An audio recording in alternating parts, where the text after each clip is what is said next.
పూర్వజన్మలో దలైలామా తాను ఫ్రెండ్స్ అని, తామిద్దరం బుద్ధుడి శిష్యులమని చెప్పి సంచలనం క్రియేట్ చేసిన శాంభవి తన పేరు ఉగ్రతారకాదేవి అని, దలైలామా పేరు బాలబుద్ధుడని ఊళ్ళు పేర్లతో సహా పోసుకొచ్చినట్లు వివరించి అందర్నీ అయోమయంలో పడేసింది.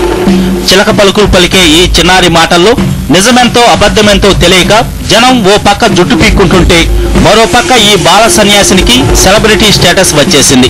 ఎప్పుడు టిబెట్ మీద ఆలోచించాలని అనిపిస్తుంది. మనం ఎవరింట్లో వాళ్ళు ఉంటున్నారు, వాళ్ళ ఇంటికి చెడ్డు జరిగితే వాళ్ళు ఉండలేరు కదా. అట్లానే టిబెట్ కి చాలా కష్టపడుతున్నారు. అందుకని కష్టం ఉన్న వాళ్ళకి సహాయం చేయాలి.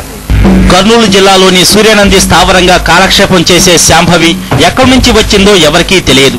ఆమె తల్లిదండ్రులెవరో, వాళ్ళేం చేస్తుంటారు అనే విషయం కూడా తెలియదు.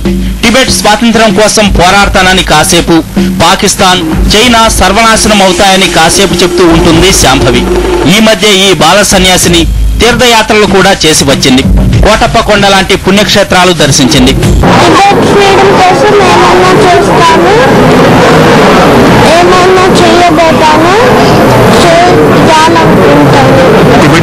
చైనా వాళ్ళు అణచివేస్తున్నారు కదా, 2012లో చైనా ఉండదా?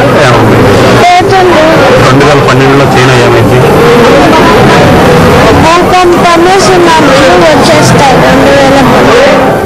శాంభవి కథ మలుపుల మీద మలుపులు తిరుగుతోంది.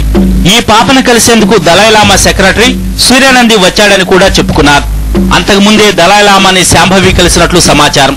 ఇప్పుడు ధర్మశాల చేరుకున్న ఈ బాల సన్యాసిని బౌద్ధ గురువుతో భేటీ కానుండటం అందరిలో ఆసక్తిని రేకెత్తిస్తోంది, ఉత్కంఠ రేపుతోంది. మిస్టరీ సీరియల్ లాగా సాగుతున్న శాంభవి స్టోరీ దలైలామాతో భేటీ తర్వాత ఎండవుతుందా, లేక మరిన్ని ఎపిసోడ్లతో జీడిపాకంలా సాగుతుందా అనేది వేచి చూడాలి. వీరిద్దరి భేటీపై